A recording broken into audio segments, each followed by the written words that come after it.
My name is Thomas Gerber. I'm a Director of Engineering at Salesforce Einstein.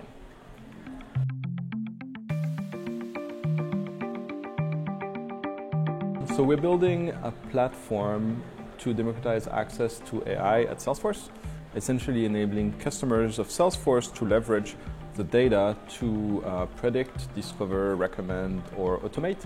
And obviously that comes with a lot of technical challenges around data processing, automating machine learning, doing machine learning correctly, and even doing meta machine learning, if you will.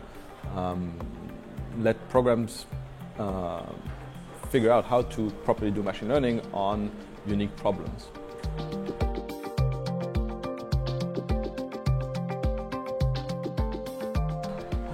Too many to count. Actually, the purpose of my talk this afternoon is to talk about our journey on scale, especially around number of Spark jobs that we're running. And one of the main insights that we gain is that most of the ability to scale for a service is driven by product decisions. And so if you are unlucky or unaware, you are making those product decisions implicitly, and that's not great.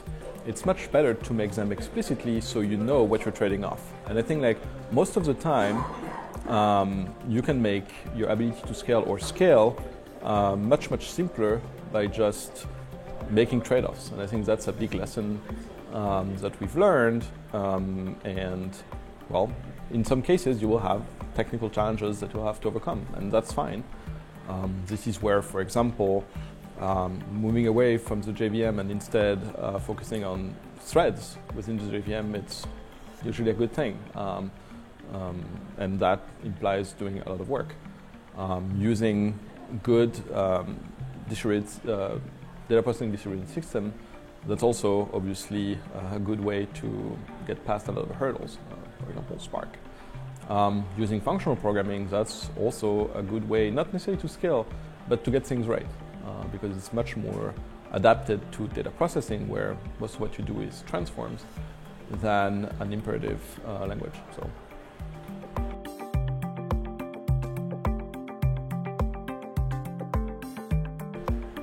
Okay, so let's admit for a moment that we solve a complex problem like being able to automatically figure out machine learning. Okay, so you have built the system that can do machine learning correctly out of the box on any problem.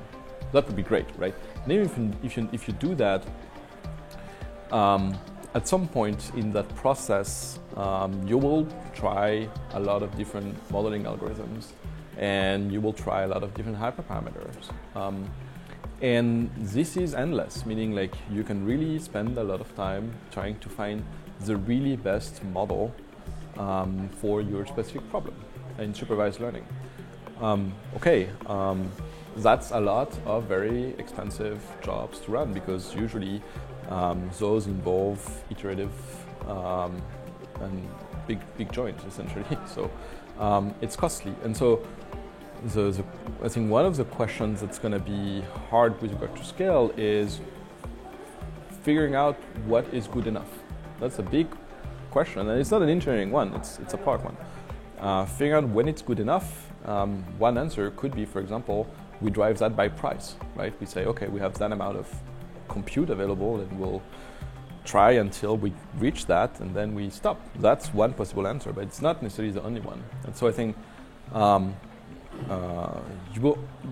it's very easy to find more things to compute to get better. And so the question is, where does that stop, and how do you bound that somehow to make sense? I think that's one big challenge.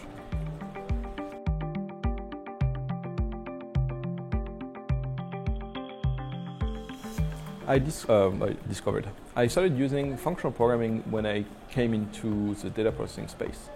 I remember a company I joined was transitioning from Hadoop and Java over cascading to Spark and Scala.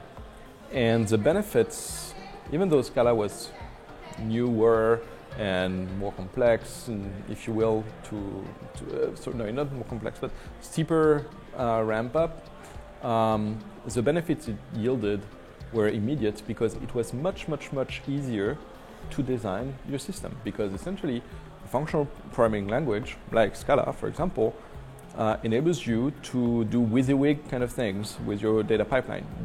If you want to do,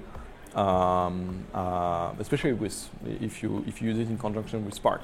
Let's say you want to do a map, a join, and a filter. Well, you do a map, a join, and a filter. You just write that down, and that's it. That describes. It's almost declarative, right? And so you get it gets very easy to do things right. And Spark essentially brings a scale on top of that, because it's essentially the same API, map, filter, join, and all of that. But it takes care of the distribution of all that processing. So yeah, that's how I got into functional programming. I wouldn't say functional programming is good for everything, but it's definitively good at a lot of things like data processing, or with the Akka actor system, passing messages around. I think that's very good use of functional programming.